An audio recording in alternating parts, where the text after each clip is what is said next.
Bom dia a todos e obrigado por aguardarem. Sejam bem-vindos à teleconferência da Sequoia para a discussão de resultados referentes ao segundo trimestre de 2021. Estão presentes hoje conosco os senhores Armando Marchesan Neto, fundador e CEO, Bruno Henrique Souza, COO, Fernando Stuck, CFO e IRO, e Bruna Gamboa, Head de RI. Informamos que este evento está sendo gravado e que todos os participantes estarão apenas ouvindo a teleconferência durante a apresentação da Sequoia. Em seguida, iniciaremos a sessão de perguntas e respostas, quando mais instruções serão fornecidas. Caso algum dos senhores necessite de alguma assistência durante a teleconferência, queiram, por favor, solicitar a ajuda de um operador digitando *0. Este evento também está sendo transmitido simultaneamente pela internet via webcast, podendo ser acessado no endereço ri.sequoialog.com.br, onde se encontra disponível a respectiva apresentação.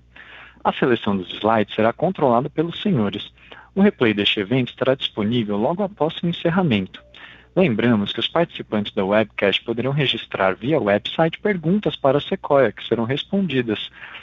Antes de prosseguir, gostaríamos de esclarecer que eventuais declarações que possam ser feitas durante esta teleconferência relativas às perspectivas de negócios da Sequoia, projeções, metas operacionais e financeiras, constituem-se em crenças e premissas da administração da companhia, bem como em informações atualmente disponíveis para a Sequoia. Considerações futuras não são garantias de desempenho e envolvem riscos, incertezas e premissas, pois se referem a eventos futuros e, portanto, dependem de circunstâncias que podem ou não ocorrer. Investidores e analistas devem compreender que condições gerais, condições do setor e outros fatores operacionais podem afetar os resultados futuros da Sequoia e podem conduzir a resultados que diferem materialmente daqueles expressos em tais condições futuras. Gostaria agora de passar a palavra ao Sr. Armando Marchesan Neto, fundador e CEO, que iniciará a apresentação. Por favor, Sr. Armando, pode prosseguir. Bom dia, muito obrigado. Obrigado a todos pela presença e participação. A gente vai iniciar a nossa apresentação de resultados do segundo trimestre de 2021 e vamos usar como apoio a apresentação disponibilizada no nosso site. E iniciando pelo slide 4 da apresentação, a gente reforça o nosso posicionamento e atualiza a participação de cada uma das unidades de negócio, iniciando pela entrega expressa B2C, que nesse período, numa visão do segundo trimestre de 2021 LTM, representou 57% da nossa receita. Em segunda unidade de negócios, onde a gente presta serviço de B2B, principalmente entrega de carga fracionada, conhecida como Less Than Truckload, LTL, Field Services, logística reversa também, representando 32% do nosso faturamento nesse mesmo período. E, por último, serviços logísticos, onde a gente presta serviço, principalmente de fulfillment e cross-docking, armazenagem in-house, serviços de valor agregado e refurbish, e essa unidade representou 11% do nosso faturamento. Essas soluções são soluções one-stop shop para todos os nossos clientes, oferecendo soluções flexíveis e customizáveis. No próximo slide, no slide 5, a gente demonstra todo o nosso portfólio de serviços e a integração agora entre os nossos serviços físicos e os nossos serviços digitais, principalmente voltado para o segmento de e-commerce do B2C, onde a gente tem avançado nos serviços digitais com a nossa criação da plataforma SFX, que a gente já tem comentado em nossos releases de resultado, e o Bruno Henrique vai trazer mais detalhes para a gente adiante. Também com a aquisição da Frenet, em abril desse ano, e o avanço da integração da Frenet com o SFX. E agora, mais recentemente, como a gente divulgou ontem, a criação de uma nova empresa, uma joint venture com a GigaHub, para a criação de uma extensa plataforma de pick-up e de drop-off, integrando com a nossa malha logística também, além dos serviços de B2B e logística que eu já mencionei. Então, estamos fortalecendo o nosso ecossistema, tanto físico quanto digital, com iniciativas desenvolvidas pelo nosso time internamente, assim como o desenvolvimento dessas estratégias através do nosso M&A. No slide 6, próxima página, a gente demonstra o nosso pipeline atual de M&A, uma evolução contínua das oportunidades e da análise. Hoje nós temos aí, no nosso pipeline como um todo, um potencial de receita bruta adicional de 4 bilhões de reais. Obviamente, a estratégia é sempre uma prioridade para a gente, quando a gente avalia essas oportunidades, expansão em determinados segmentos, geografias e a capacidade de integração dessas companhias. Temos 21 oportunidades selecionadas, 13 em prospecção, 7 oportunidades já com NDA assinado e um signing que a gente divulgou ontem e que eu vou falar um pouco mais a respeito no próximo slide, no slide 7. Aqui, explicando a criação da empresa de picape e drop-off, em conjunto com a GigaHub, já nasce com uma presença em mais de 1.700 pontos comerciais no Brasil, com benefício para os sellers do e-commerce, para os nossos clientes, e também para esses pontos de picape e drop-off. O investimento inicial de 25 milhões de reais, por uma participação de 51% na empresa. Esse investimento pode ser expandido até 36 milhões de reais nos primeiros 180 dias, baseado na expansão justamente desses poodles. Importante destacar a cobertura geográfica que a gente nasce com essa operação, presença em todos os estados brasileiros, com grande relevância no interior de cada estado e ainda com uma abrangência forte também no Nordeste, onde tem sido uma área importante do nosso crescimento. Além disso, essa nova empresa, ela também traz uma evolução importante da nossa matriz de ESG, com redução da emissão de CO2 pela coleta consolidada e também menor percurso para drop-off, além do fomento do comércio local. Aqui vamos conseguir oferecer uma opção robusta e ágil para o first e para o last mile, para os nossos clientes, com alto nível de serviço e SLA, com presença nacional já bastante relevante e com essa capacidade de integração da nossa malha, justamente provendo custos competitivos, dado toda a malha que a gente já tem implantada, além da combinação de volume das nossas operações de B2C e também do Shipping from Anywhere, que é a nossa plataforma do SFX. Agora eu gostaria de convidar o Bruno Henrique, nosso COO, para passar os principais destaques operacionais desse período. Por favor, Bruno. Obrigado, Armando. Bom dia a todos. Obrigado pela presença aqui no call. Na página 9, nós trazemos a atualização do nosso ecossistema operacional, sempre em evolução. Continuamos focados na expansão nacional e na entrada em novos segmentos. Já são 83 bases próprias, presença em 4.047 municípios, e é importante destacar que nesse trimestre foi a nossa principal expansão, com 283 novos municípios inseridos na nossa base. Muitos deles, a grande maioria, no interior do Nordeste, concatenando com a estratégia que o Armando falou há pouco, e Goiás. São mais de 480 bases operacionais, 46 milhões de pedidos entregues LTM, 11 bilhões de GMV somente nesse trimestre, 480 mil metros quadrados de área bruta locável. Aqui vale comentar que são 100 mil a mais do que no último TRI, 7.500 funcionários também, uma evolução grande, mais de 1.000 funcionários adicionais frente ao último trimestre, 12 mil motoristas parceiros cadastrados, e tudo isso com um nível de serviço acima de 96%, o desafio grande de expansão e entrada em novos segmentos, mas sempre focando em entregar a melhor experiência para os nossos clientes. Passando para o slide 10, e corroborando o que eu disse sobre entregar a melhor experiência, nós fomos certificados com o selo RA1000, que nos orgulha demais. São pouquíssimas empresas que conseguem esse selo, empresas que são focadas no melhor atendimento ao consumidor final, a melhor gestão das entregas e da resolução dos problemas. Menos de 8% da base total do Reclame Aqui conseguiu esse certificado, e a Sequoia, pelo alto índice de solução de problemas, de reclamações respondidas no prazo, conseguiu atingir esse indicador. É mais um passo que a gente dá frente à excelência operacional que vamos construindo ao longo da nossa história. Passando para a página 11, que trazemos os nossos dados de volume. Crescemos no acumulado em quantidade de pedidos, trimestre contra trimestre, 20 contra 21, 27%. sendo um grande crescimento no B2B, 61% de crescimento, e o crescimento também robusto no B2C, com 23%. Quando olhamos a evolução do ticket médio, o B2C continua com uma evolução bastante importante, né, do valor do ticket médio unitário, muito impulsionado pela representatividade do segmento de pesados, que tem um ticket 6 a 7 vezes maior que o de leves, e também a expansão para os interiores, que tem valores maiores do que os da capital.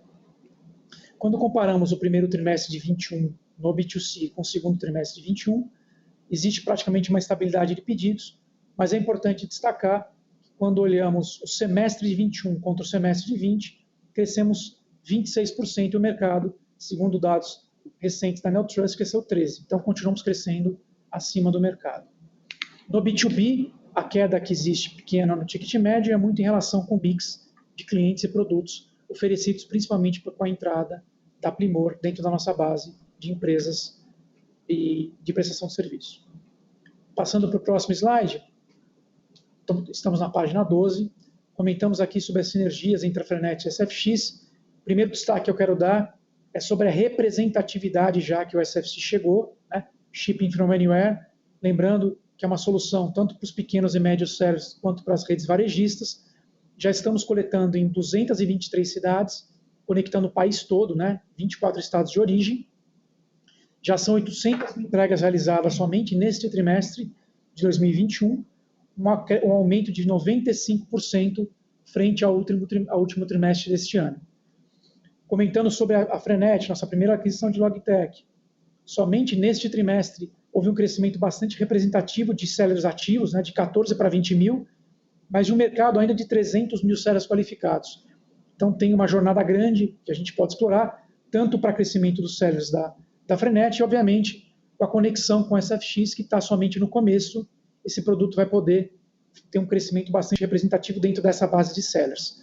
E quando comentamos o que aconteceu de crescimento de frete transacionado e GMV dentro da Frenet, trimestre de 20 contra trimestre de 21, nós conseguimos multiplicar por 10 vezes o volume nas duas vertentes, tanto em frete quanto em GMV, o que mostra que a estratégia e o investimento feito já tem dado resultado.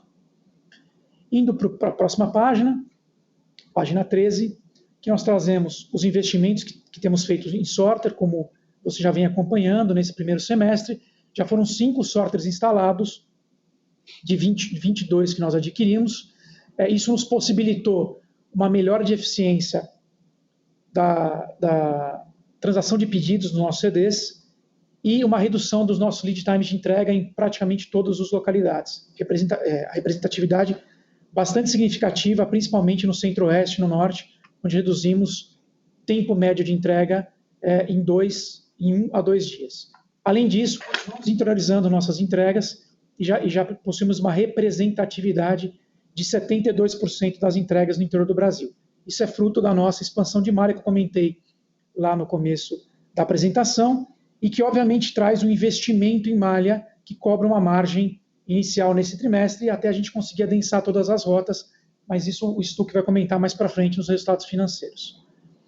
Agora eu passo a palavra para o Stuck, que vai comentar os resultados da companhia nesse trimestre. Obrigado, Bruno. Bom dia a todos. Antes de eu passar nos destaques financeiros, acho que vale ressaltar que todos os números da apresentação eles estão sendo divulgados com base na contabilidade antiga e que a conciliação desses números está na página 20 do nosso release. Passando para o slide 15, com os destaques financeiros, do segundo T de 21, a companhia continua com um crescimento sólido, tri contra tri, mas a receita bruta atingiu 436,7 milhões, um crescimento de 76% year over year. O semi-client sales foi de 293,8 milhões, um crescimento de mais de 149%. Nosso lucro bruto atingiu 62,6 milhões de reais, um crescimento absoluto de 42% year over year, com uma margem de 17%. O EBITDA ajustado foi de 46,2 milhões, um crescimento de 72% year over year e uma margem de 12,5%.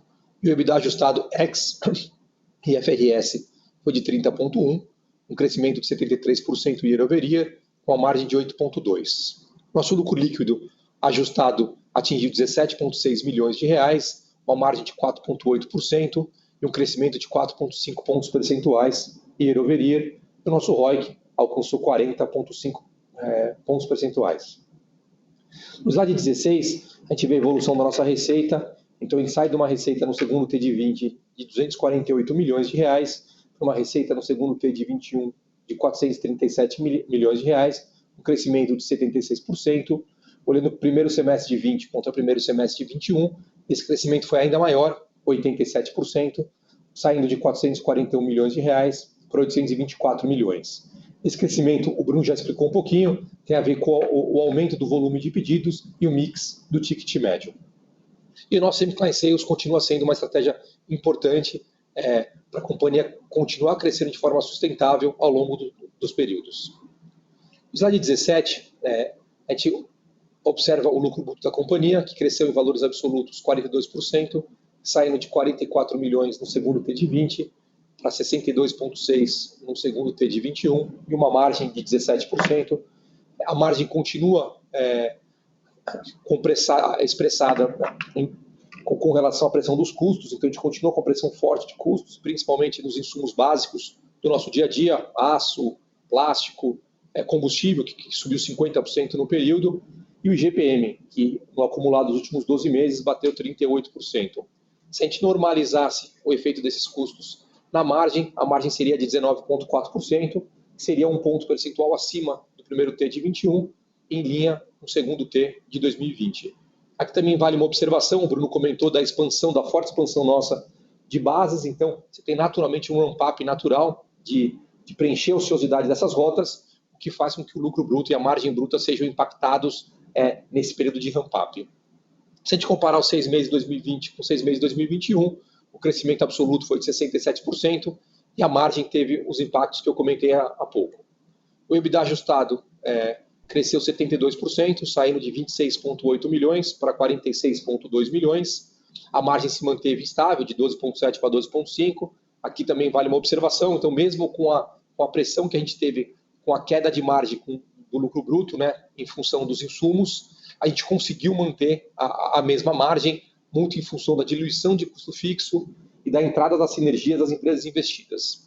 E o EBITDA ajustado ex-IFRS manteve um crescimento de 73%, manteve também a margem estável em 8,2%.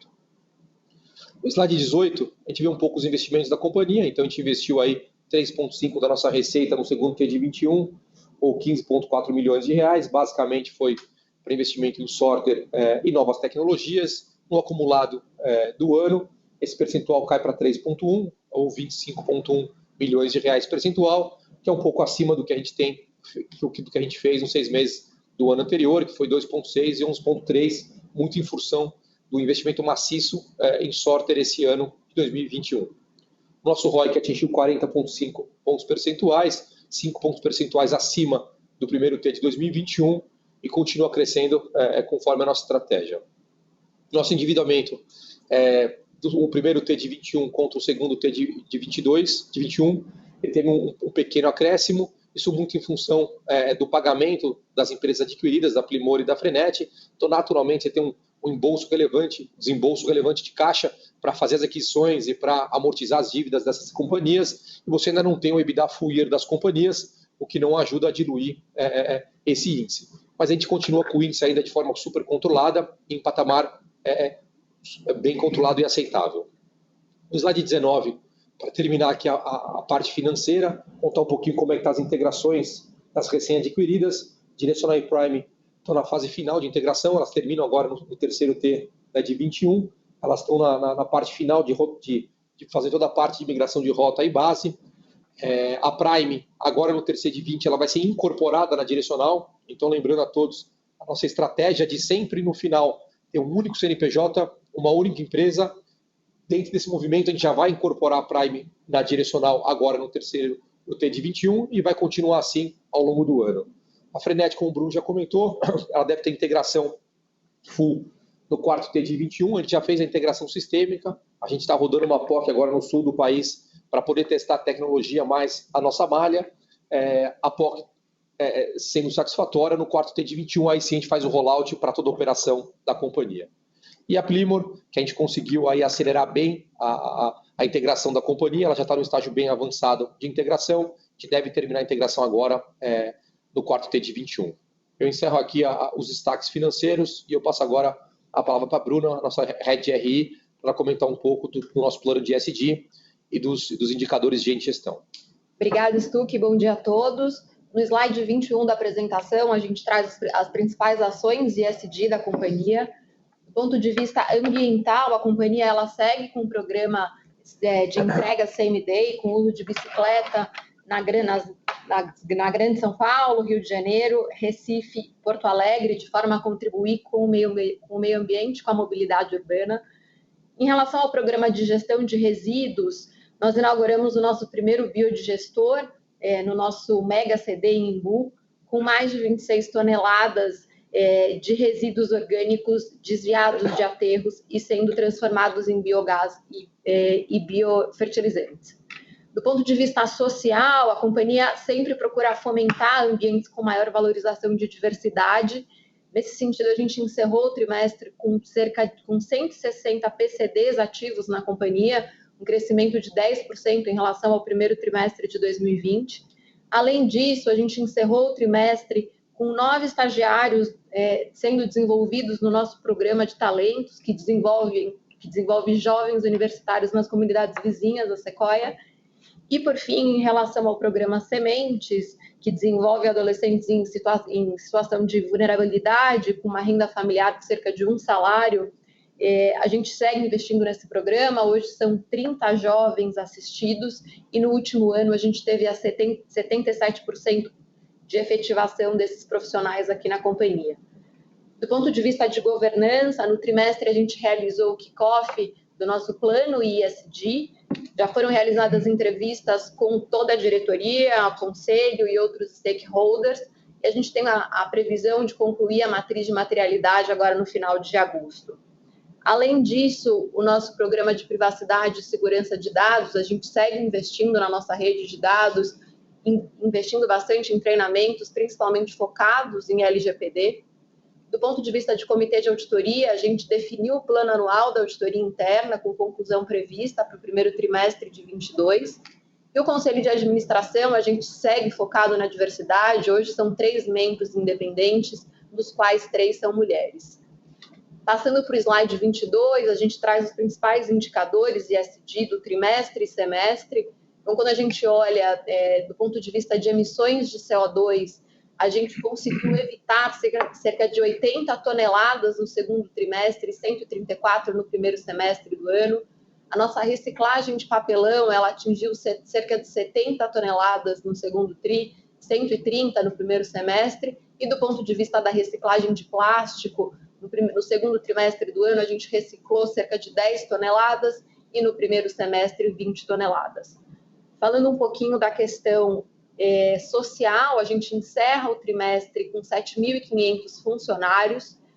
Quando a gente olha o percentual de mulheres entre o primeiro e o segundo trimestre, a gente vê uma pequena redução, muito em função das companhias recém-adquiridas, que acabam tendo um perfil mais masculino. Quando a gente olha para a Sequoia pré-aquisições, a gente tem hoje cerca de 43 mulheres na companhia.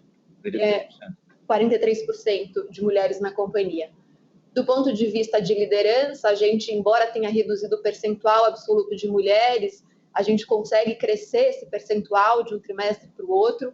E os PCDs, como comentei, a gente encerra o trimestre com 160 PCDs ativos, um crescimento de 11% em relação ao primeiro trimestre do ano.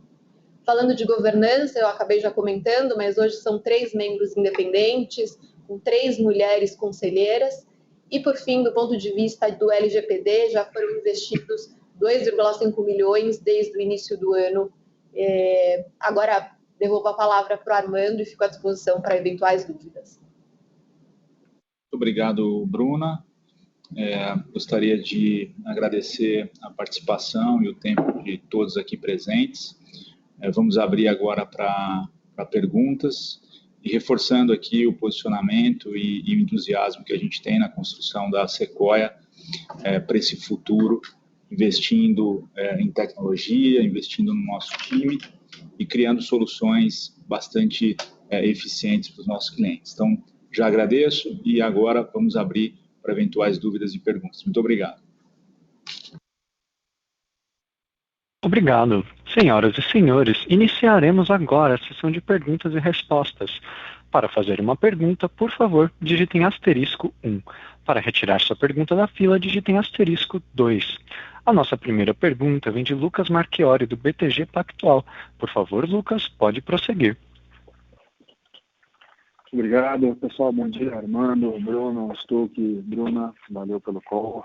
Duas questões rápidas aqui do meu lado, que eu queria pegar um update com vocês e poder ouvi-los aí também sobre uma parte mais estratégica. A primeira sobre a parceria com a GigaHub. Acho que seria legal entender o quanto que isso aqui, vamos dizer, tem fit estratégico já com a plataforma do SFX, né? O que isso poderia eventualmente alavancar ali essa coleta desse pequeno seller, eventualmente você passar a acessar um cliente que você não acessava antes, ou até mesmo pulverizar ainda mais a tua rede de acesso aí nesse pequeno seller. Acho que é legal explicar um pouco esse fit estratégico.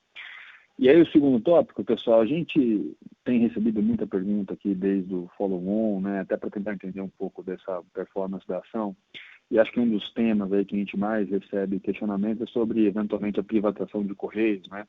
E aí, Armando, vocês estão bem por dentro disso, acompanhando bem esse tema. O que você pode comentar para a gente aí da atualização desse processo? A gente está vendo aqui o desenrolar, vamos dizer, político aí da discussão, mas, enfim, como você vê evoluindo essa discussão e, eventualmente, o que podemos esperar aí de impacto para a indústria, né? Conforme a discussão for desenrolando aí, a privatização e vamos dizer, o consequente impacto para a indústria de entrega expressa, né? Esses dois pontos aí, pessoal. Obrigado pelo call.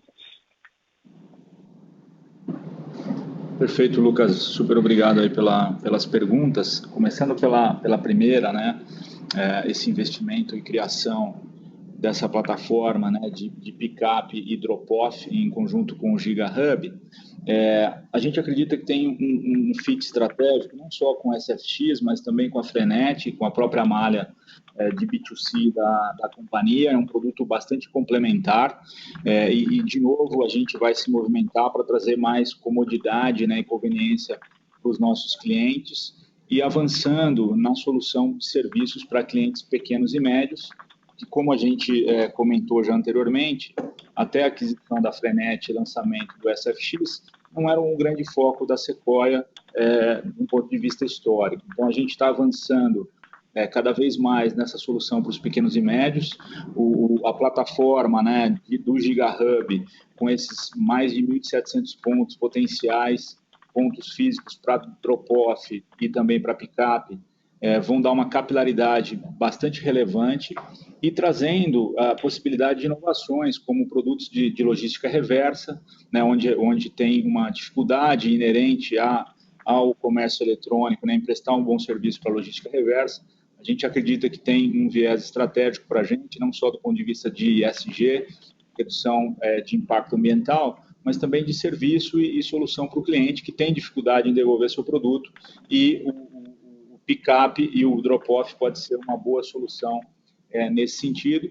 Tudo isso impulsionado pelo SFX e essa integração.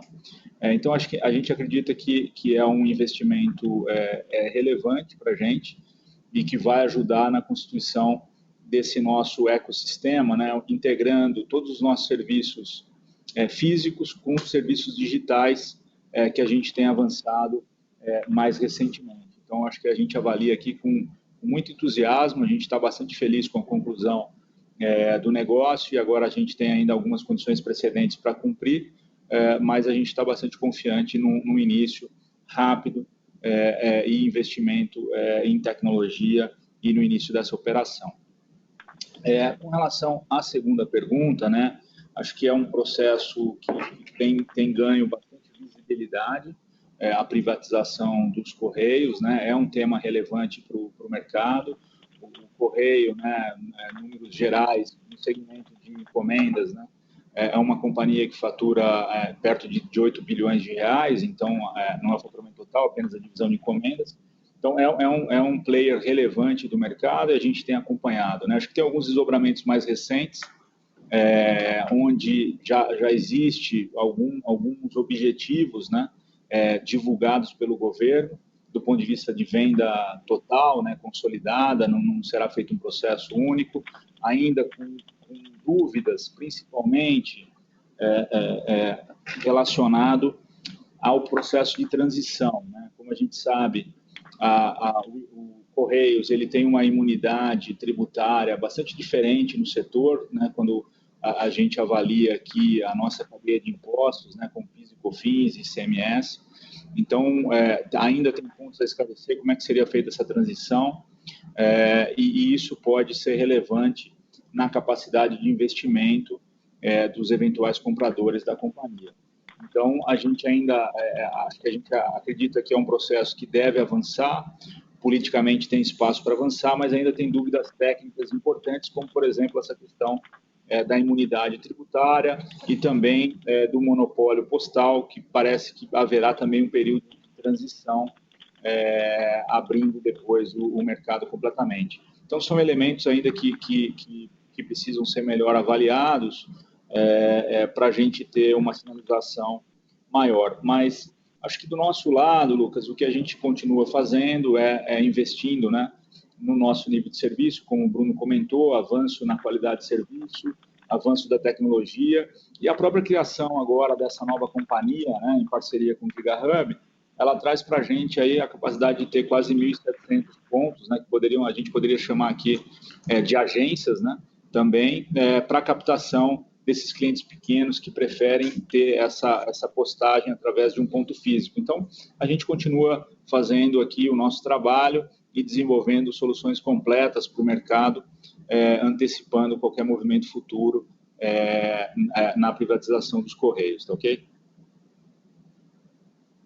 Perfeito. Estou claro aqui, Armando. Obrigado pelas respostas aí. Bom dia. Obrigado a você. Obrigado, Lucas.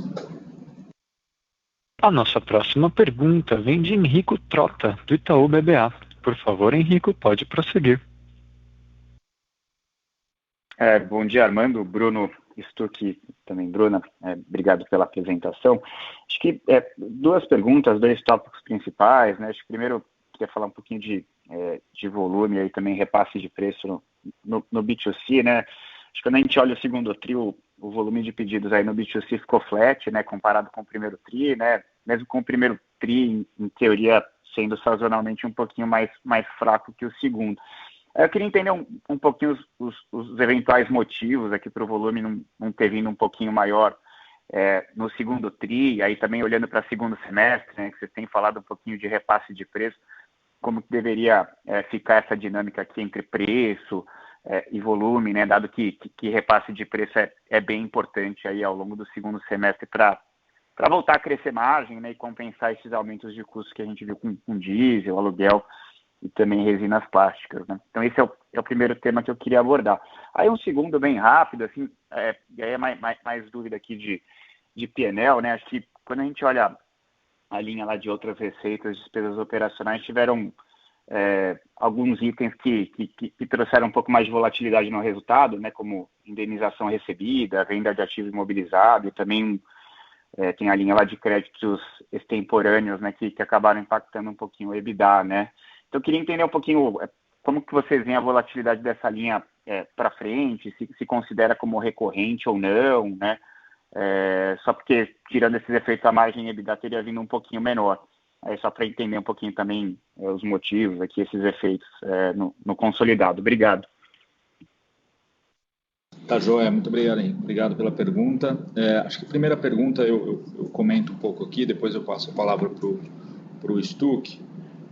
Com relação ao volume do B2C, olha, eu acho que a gente tem visto algumas pesquisas e notícias que demonstram que a gente andou mais ou menos em linha com o mercado, ou eventualmente até tenha ganho um pouco de share, dado a diferença do primeiro tri para o segundo tri. Eu acho que tem vários aspectos, né?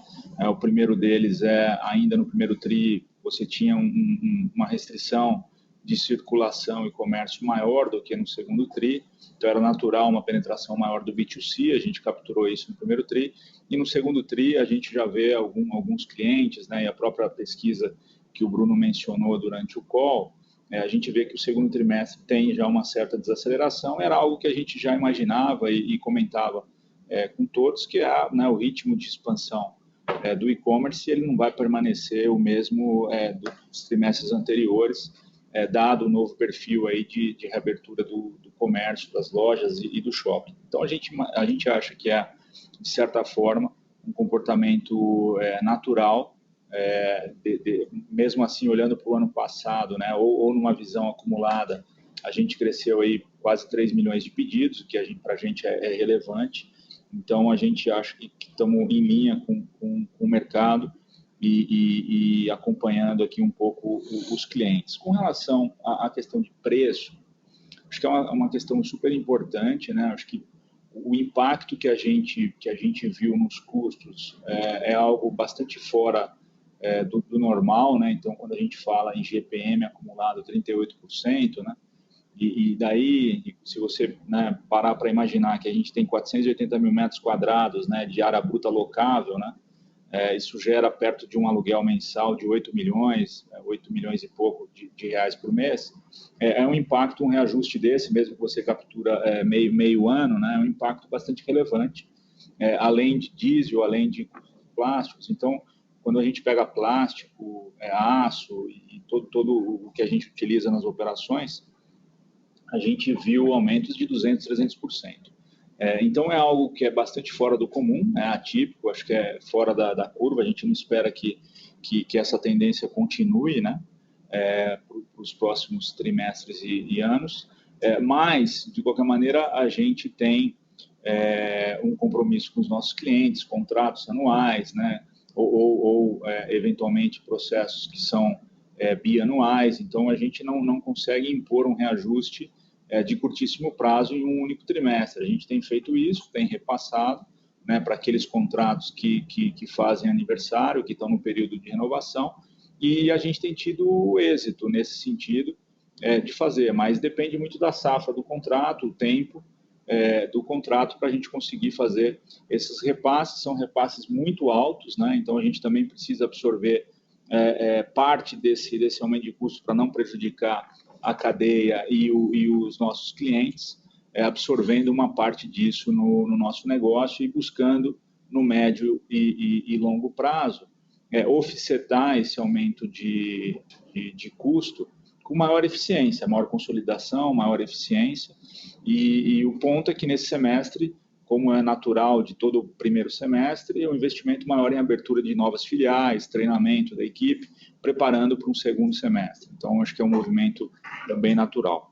Agora, a segunda pergunta, eu vou passar a palavra aqui para o Stuck para ele comentar. Com relação às outras, Henrico, na verdade, o que é não recorrente, a gente já ajustou no EBITDA. Então, quando você olha o nosso EBITDA ajustado, você vai ver que aproximadamente 10 milhões de reais ele vem de crédito de imposto, que é uma reorganização tributária que a gente fez na Prime, na recém-adquirida. Então, esse sim é um efeito on-off, então a gente ajusta o EBITDA. Quando você vê a conciliação do EBITDA, você vê que eu estou penalizando o meu EBITDA ajustado, porque eu estou voltando esse efeito, estou tirando do EBITDA esse efeito. Todos os outros eventos, eles são recorrentes. Então, indenizações é o reembolso das seguradoras com relação aos eventos que acontecem, toda a parte de venda de ativos. Então, a Sequoia ela é asset light, mas tem 2%, 3% de frota. E essa frota é sempre reciclada. Você tem toda a parte de venda e compra dos implementos e do resto. Então, o resto faz parte da operação da companhia. E mesmo os impostos que a gente considera são impostos que têm recorrência. Então, a gente já faz esse ajuste. Então, quando você olha a linha do ajustado, eu já estou tirando o que é não recorrente. Então, na hora que você olhar o ajuste do meu EBITDA, vai ter menos 10 milhões lá, que esse sim não é recorrente, que esse é proveniente de uma reestruturação que a gente fez na Prime, que é a recém-adquirida, e aí a gente já exclui do EBITDA ajustado. Então, quando você olhar o EBITDA ajustado, você vai ver lá, imposto da Prime, menos 10 milhões, esse é não recorrente, todo o resto é recorrente e deve continuar acontecendo nos próximos trimestres também, como já aconteceu em trimestres anteriores também, tá? Perfeito, Stuck. Era mais sem entender, assim, das linhas, assim, qual que vocês consideravam mesmo como recorrente, por quê, e aí era mais para entender o ajuste, mas eu tinha visto lá que aquele ganhos em negociação de impostos vocês já tinham ajustado no EBITDA. Exatamente. Mas legal, obrigado e bom dia para você. Obrigado a você. Até mais, obrigado. Obrigado. A nossa próxima pergunta vem de Lucas Barbosa, do Santander. Por favor, Lucas, pode prosseguir. Bom dia, Armando, Stuck, Bruno e Bruna. Obrigado pela oportunidade e parabéns pelos avanços que vocês entregaram nesse TRI. Eu tenho duas perguntas, vou começar com uma, depois eu faço a segunda. A minha pergunta é sobre o pipeline de M&A. Vocês mencionaram na apresentação que vocês têm 7 NDAs assinados. Vocês poderiam dar um pouquinho de cor sobre o perfil dessas empresas, tamanho, timing que vocês esperam anunciar alguma coisa? Aí depois eu faço a segunda pergunta, mas obrigado. Oi, Lucas, bom dia, obrigado pela pergunta e participação. Claro, a gente pode comentar um pouco. Eu acho que a gente segue aí com esses 7 NDAs em análise e eu acho que segue um pouco o que a gente tem feito recentemente. Então, parte são expansões, né, o que a gente chama da logística tradicional, empresas de transporte e logística, onde a gente olha, né, o aumento da nossa presença em determinados segmentos, seja fracionado B2B, e-commerce leve ou pesado. Então, esse seria o foco daquelas companhias, além de algumas oportunidades de inovação e tecnologia, como a gente fez com Frenet recentemente, também com GigaHub divulgado ontem. Então, a gente é um mix entre empresas tradicionais de logística e transporte, olhando abrangência, densidade geográfica e aumento de penetração nesses produtos que eu mencionei, e outras oportunidades em tecnologias que a gente continua olhando e buscando, até para complementar a oferta de produtos e serviços, né, e fazer essa integração que a gente tem visto com bons olhos e com muito entusiasmo, essa integração dos serviços físicos, né, com toda essa malha que a gente criou, atendendo aí cerca de 4 mil municípios, integrando com serviços digitais. Então, a gente vê que isso tem um potencial bastante interessante e a gente vai seguir olhando essas novas oportunidades. Perfeito, Armando, ficou super claro. Talvez só um follow-up em cima desse ponto. Tem alguma das empresas de, vamos dizer, logística tradicional, né, que provavelmente são as empresas maiores que você está conversando, está um pouco mais avançado? O que eu quero entender, assim, no segundo semestre, tem alguma chance da gente ver algum anúncio de alguma das empresas maiores? Eu acho que sim, Lucas. Obviamente, né, a gente tem, acho que, uma disciplina e uma tranquilidade, né, nesses processos, por conta de vários aspectos, né, tanto de business due diligence fiscal, trabalhista. Isso é bastante importante no nosso segmento, né, além das questões de valuation em múltiplos. Então, acho que sempre tem essas questões para a gente considerar, uma vez que ele entra no nosso filtro, né, e que a gente fez a consistência estratégica da integração, e vamos aprofundar isso durante esse processo do due diligence. A gente tem questões residuais da due diligence em si e também dessa discussão comercial. Mas acho que o que acontece, Lucas, a gente está começando a entrar agora na segunda metade ou no último quarto das integrações das companhias que a gente adquiriu. Então, a gente tem tido bons avanços na integração de TA e Primor, e agora já partindo para uma fase final de integração de Prime e Direcional. Isso acaba voltando a liberar a nossa agenda para olhar esses M&As maiores. Então, acho que respondendo a sua pergunta de forma objetiva, a gente acredita que sim, que a partir do terceiro trimestre a gente vai estar com a agenda mais liberada, já concluindo essas integrações de sistemas. Fizemos viradas importantes de ERP, viradas importantes de gestão de pessoas em folha e sistemas de workforce planning. Então, agora a gente começa a liberar um pouco mais de agenda para voltar a acelerar nessas aquisições tradicionais. Mas sempre respeitando, né, a nossa capacidade de execução, assim como toda essa disciplina de valuation e condições também comerciais. Perfeito, Armando, ficou super claro e faz bastante sentido. Se me permitir uma segunda pergunta sobre a questão de aluguel, vocês mencionaram no release o nível alto de GPM, que obviamente costuma ser o índice contratual para reajustes, mas a gente tem visto alguns outros segmentos com players renegociando o valor do reajuste. Vocês podem só passar uma noção de como que vocês estão vendo esse reajuste, se vocês têm conseguido negociar um aumento abaixo do IGPM, só para a gente ter uma ideia assim, é de fato o IGPM que vocês estão vendo na ponta ou se vocês estão conseguindo negociar alguma coisa menor?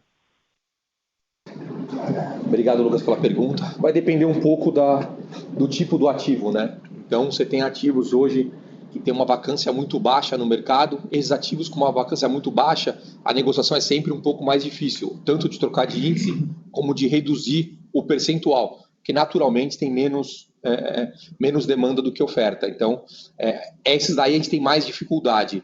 Se você pegar ativos onde você consegue ter um maior nível de oferta do ativo, aí sim a gente tem conseguido trocar IGPM por IPCA, tem conseguido diminuir ou pelo menos pagar metade do IGPM. Então a gente tem um mix de coisas.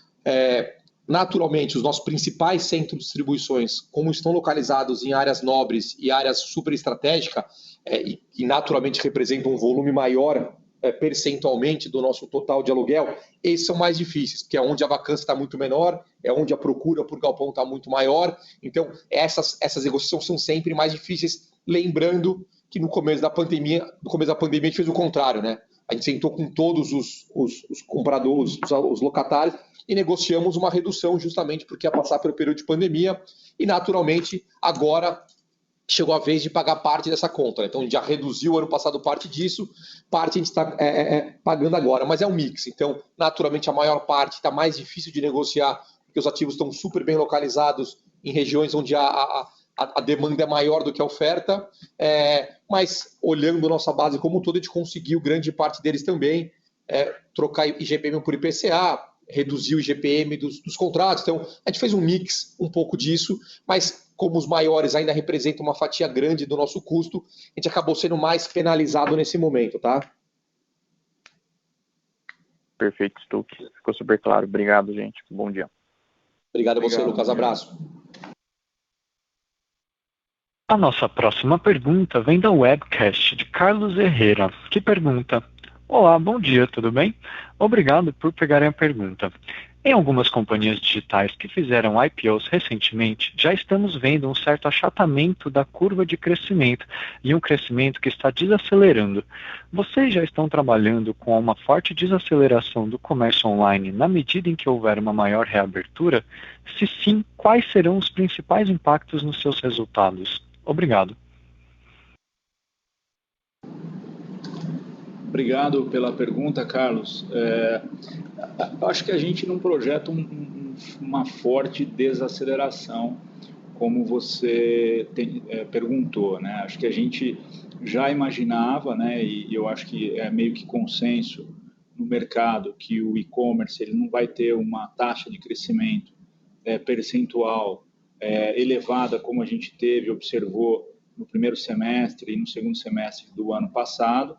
Então, percentualmente, a gente vai, obviamente, observar crescimento menor, mas quando a gente olha do lado absoluto, a gente ainda vê um crescimento em volume de pedidos para o segundo semestre e uma tendência de estabilização e crescimento do e-commerce para frente, dado o aumento de penetração que o e-commerce conquistou. A gente entende que o e-commerce, durante a pandemia, conquistou um novo patamar de penetração em determinadas categorias. Essa penetração em relação ao varejo físico deve continuar num patamar mais elevado do que pré-pandemia.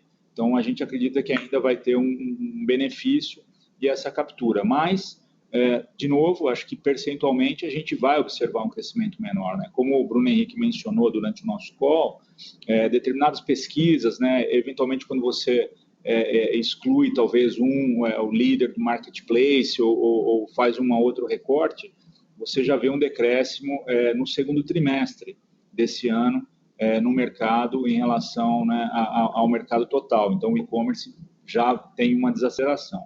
No nosso caso, a gente tem, né, outros serviços. Então, quando a gente considera o B2B com 32%, além da nossa plataforma de SFX, que provê serviços para esses pontos de loja física e sellers, a gente captura parte dessa reabertura do comércio provendo esse tipo de serviço. Então, acho que, no nosso caso, a gente não está projetando uma forte desaceleração, já era uma projeção, né, em um orçamento nosso contar com essa desaceleração percentual, então a gente não imagina que a gente precise fazer algum tipo de readequação, né? A gente segue naquilo que a gente imaginou inicialmente no início do ano, quando a gente aprovou o nosso orçamento junto ao Conselho. Acho que, do ponto de vista de impacto de resultado, eu acho que a gente vê que é muito menos em relação às vendas e esse ajuste entre comércio online e comércio offline, e os impactos eles estão mais relacionados ao que a gente tem comentado, né, com esse GPM muito acima da média, né, e do normal, do que seria para o período, né, o aumento de diesel também muito concentrado nesse primeiro semestre, além do impacto de insumos. Então, a gente entende que esses são os principais impactos no resultado, e que a gente vai naturalmente, assim como o mercado, né, o mercado vai se ajustando, né, todas as companhias que precisam repassar esses preços, o mercado vai se reajustando, incorporando isso nos seus custos logísticos, a gente vai ter uma capacidade de ir repassando. Novamente, isso não é instantâneo, isso depende dos contratos, depende da safra, depende das negociações bilaterais que a gente tem com os nossos clientes.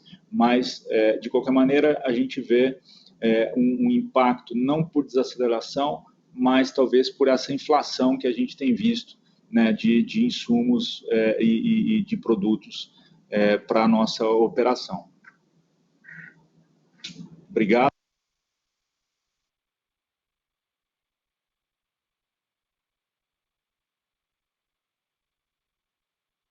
Obrigado. A nossa próxima pergunta, também da webcast, vem de Santiago Jerriton, que pergunta: Olá, parabéns pelo trimestre. Poderiam, por favor, falar sobre os níveis de margem que vocês esperam para 2022 e longo prazo? Obrigado. Obrigado pela pergunta, Santiago. Acho que a gente, naturalmente, olhando para 2022, a gente vê a margem continua crescendo, a gente continua nesse processo nosso de evolução da margem, seja diluindo custo fixo, seja trazendo novas sinergias para dentro da companhia. Naturalmente, acho que aí para o próximo semestre a gente deve, principalmente para o terceiro T, enxergar um pouco dessa pressão de margem ainda. Então, acho que essa pressão não deve acabar para o terceiro trimestre, ela deve acontecer ainda, mas olhando no médio e longo prazo, a gente acha que as coisas vão se normalizar e a margem volta para o patamar que a gente estava estimando, né? E a gente continua crescendo ela. Então, acho que essa é a nossa expectativa, a gente não vê grandes mudanças olhando para frente, tá? Então, a gente continua muito confiante que a gente vai continuar crescendo essa margem. A gente conseguiu aí netar bem o efeito da queda da margem bruta nesse trimestre, então acho que a gente está com uma boa capacidade de diluição de custo fixo, de trazer sinergia para dentro do nosso SG&A, então acho que isso faz com que a companhia cresça de uma forma saudável, olhando o médio e longo prazo, tá? Obrigado pela pergunta, Santiago. Obrigado. A nossa próxima pergunta, também da webcast, vem de Guilherme Fonseca, que pergunta: no primeiro TRI de 21 foi divulgado que haviam 2 MOUs assinados, assumindo que um destes foi o deal da GigaHub e o outro foi declinado? Podemos esperar novas aquisições nos próximos TRIs? Obrigado. Obrigado pela pergunta, Guilherme. Na verdade, o outro MOU, a due diligence não foi satisfatória. Então, a gente tem sempre um processo de due muito rigoroso aqui na companhia. A gente sempre traz tanto auditores como advogados de primeira linha. A gente terminou o ciclo de due diligence e viu que as informações não eram suficientes para a gente continuar no deal. Não sendo suficientes, a gente aqui não faz, como o Armando disse, a gente é muito disciplinado para fazer M&A, então a gente não faz M&A por fazer. A companhia tem que estar saudável, ela tem que ter bons indicadores. Então, como a due diligence não foi satisfatória, esse M&A acabou saindo do nosso pipeline e a outra questão a gente acabou concluindo, como você mesmo mencionou. Olhando para o próximo trimestre, acho que o Armando respondeu um pouco essa pergunta há pouco. A gente continua monitorando de perto algumas empresas, a gente tem 7 NDAs assinados e continua realmente olhando ativamente as empresas. Olhando mais para M&As tradicionais, eu acho um pouco mais difícil, dado esse movimento de integração que a gente está fazendo das empresas recém-adquiridas. Então, eu acho que olhando o mundo tradicional, os M&As devem ficar mais para o final do ano, começo do próximo ano, mas de Logitech, como o ciclo é mais curto, tanto de análise como de fechamento dos deals, pode ser que alguma coisa aconteça nesse semestre ainda, mas a gente já está em fases de negociação, tá? Então, eu acho que evoluindo elas no próximo trimestre, a gente vai ter uma visão mais clara se tem mais deal para a gente fechar esse ano ou não. Lembrando que a gente fechou já esse ano 4 deals, né? Então já está com um pipeline over aí, entregando o que a gente tinha combinado. A gente tinha, na época do IPO e do follow-on, a gente sempre modela um M&A por ano, então a gente já entregou 4 esse ano, então a gente está entregando aí muito acima do que a gente tinha combinado, mas a gente continua monitorando de perto as oportunidades. Obrigado mais uma vez pela pergunta. Obrigado. A nossa próxima pergunta vem de Josh Milberg, com Morgan Stanley. Por favor, Josh, pode prosseguir. Obrigado, bom dia a todos e muito obrigado pelo call.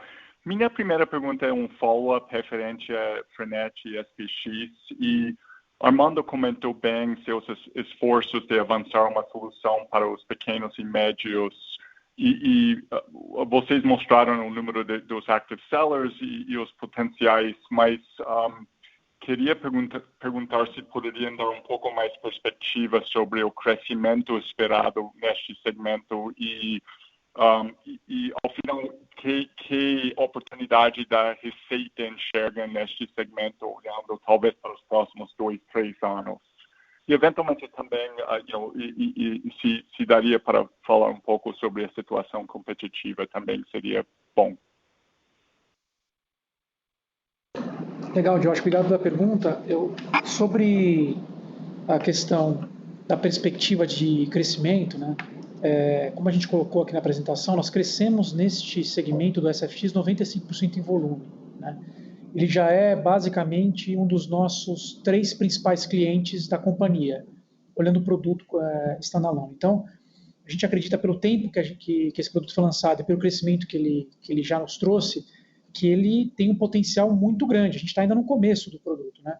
Tem muitas coisas adicionais a serem colocadas e a serem ofertadas para o mercado. Por exemplo, conexão com a Frenet, como a gente colocou ali, tem 300 mil sellers de potenciais, a Frenet tem 20 mil, e a conexão entre o SFX e a Frenet está somente começando, está bem no início. Então, sem essa conexão, nós já fizemos um crescimento bastante acelerado, com a conexão, certamente isso vai ser potencializado muito rapidamente. Além disso, a estratégia está muito conectada quando a gente faz uma aquisição e traz um produto novo como o GigaHub. Ele nos dá a chance, principalmente, de fazer uma captação muito rapidamente de volume no first mile, dos sellers que precisam de um ponto de drop-off, né? E que não tem hoje uma solução satisfatória a não ser o correio. Então, a gente adiciona mais um produto que é complementar à rede, e tudo isso nos leva a um potencial bastante relevante. O que a gente tem dito é que, na nossa visão, a médio prazo, o SFX, este produto voltado para os pequenos e médios sellers, ele deve ser o principal produto da companhia, tá? É assim que a gente está enxergando, e por isso que todos os movimentos que a gente tem feito, né, os últimos movimentos, tanto o Frenet quanto o GigaHub, eles são nesse sentido, de atender esse público, expandir a nossa capacidade de dar novos serviços e dar novas soluções, e poder captar cada vez mais sellers para o nosso ecossistema. Se a gente olhar o que aconteceu com o Frenet, desde que a aquisição foi feita, nós saímos de 14 mil sellers para 20 mil. Isso no primeiro movimento, basicamente investindo em aumento de time para poder captar mais sellers e melhoria na experiência, no onboarding desses sellers para a plataforma. Isso foi feito em 3 meses e já trouxe um resultado bastante expressivo. Então, a perspectiva para a gente aqui é bastante positiva, tá? E sobre a dinâmica competitiva que você falou, o que a gente entende é o seguinte, né? Existe o nosso grande competidor são os correios, né, que vão poder servir em capilaridade e na solução de dar a opção do seller levar esse produto para um ponto de drop-off e, além disso, fazer toda a logística. O correio é o grande competidor. A gente acredita que a gente está numa posição hoje de oferecer tanto solução tecnológica quanto solução logística melhor, e a perspectiva é que a gente vai investir cada vez mais nisso.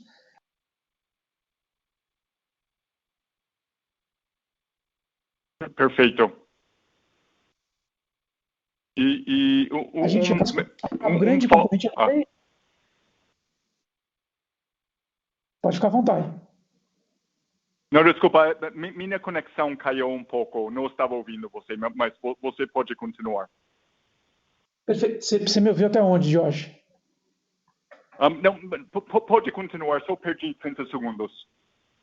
Tudo bem, ótimo. Então, o que eu te falei é isso, o grande competidor é o Correio, né? O principal competidor, e temos alguns locais, mas eu entendo que o principal competidor neste segmento é o Correio, e é nele e nessa rede que a gente está mirando, principalmente aqui, quando a gente faz a aquisição do GigaHub, olhando para os interiores, né? Onde tem pouquíssimas opções além do Correio, para conectar a malha e oferecer para esses sellers a mesma possibilidade dos sellers que estão também nas grandes capitais. Oh, perfeito, ok. Obrigado pela resposta muito detalhada. Minha segunda pergunta foi uma pergunta específica sobre a transação da GigaHub e só queria entender se o acordo, com o acordo, Sequoia tem uma opção de compra do interesse restante de seus sócios na companhia. Sei que vocês mencionaram esse desejo de operar realmente como um CNPJ. Obrigado pela pergunta, Josh. Sim, a gente tem uma previsão no nosso acordo aí de parceria que a gente tem a possibilidade de comprar 100% da empresa ao longo dos próximos anos, tá? Então, naturalmente, a empresa está começando agora e nem faria sentido a gente fazer essa aquisição agora, porque a parceria vai crescer, tanto do nosso lado como deles. A gente tem bastante coisa para aportar nessa nova companhia, mas olhando o universo de 4 a 5 anos, a gente começa a ter opções para poder comprar 100% da companhia e poder consolidar ela aqui dentro da Sequoia, tá? Então, a gente sempre faz isso, dentro das nossas aquisições, a gente sempre tem um path to control em algum momento do deal, tá? Esse, como está nascendo, a gente alonga um pouco mais ele começa a valer a partir do quarto ano, mas a gente tem sim essa opção dentro do acordo. Ok, perfeito. Muito obrigado pelas perguntas, pelas respostas detalhadas. Obrigado, Josh. Tenha um ótimo dia. Obrigado. Senhoras e senhores, encerramos neste momento a sessão de perguntas e respostas. Gostaria de passar a palavra ao senhor Armando Marchesan Neto para as considerações finais. Por favor, senhor Armando, pode prosseguir. Mais uma vez, obrigado pelo tempo de todos. A gente gostaria de enfatizar que a nossa área de relação com investidores continua à disposição para responder perguntas. As perguntas que a gente não conseguiu responder agora por questão do tempo, tinham várias perguntas, agradeço aí a participação de todos. A gente vai fazer a resposta por e-mail ou ainda agendar com vocês. A gente segue aqui trabalhando forte para continuar avançando na nossa expansão de maneira orgânica e inorgânica e continuamos bastante entusiasmados com o futuro da companhia. Muito obrigado a todos e tenham um ótimo dia. A audioconferência da Sequoia está encerrada. Agradecemos a participação de todos, tenham um bom dia e podem desconectar suas linhas agora.